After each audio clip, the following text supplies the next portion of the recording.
थांब, स्क्रोल करू नकोस. कदाचित हा संदेश स्वामी आज तुलाच सांगत आहेत.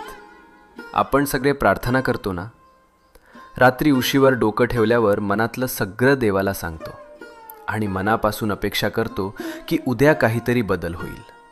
पण जेव्हा काहीच होत नाही तेव्हा मनात प्रश्न येतो, स्वामी ऐकतात का खरंच?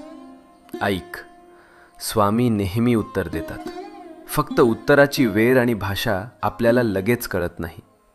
जेव्हा काही आपल्या भल्यासाठी असतं तेव्हा स्वामी हो म्हणतात. जेव्हा ते आपल्याला दुखवणार असतं तेव्हा स्वामी नाही म्हणतात. आणि जेव्हा आपल्याला अजून थोडं मजबूत व्हायचं असतं तेव्हा स्वामी शांतपणे म्हणतात, थांब, योग्य वेळी देतो. म्हणून हार मानू नको. तुझ्या प्रार्थनेचं उत्तर येतंय.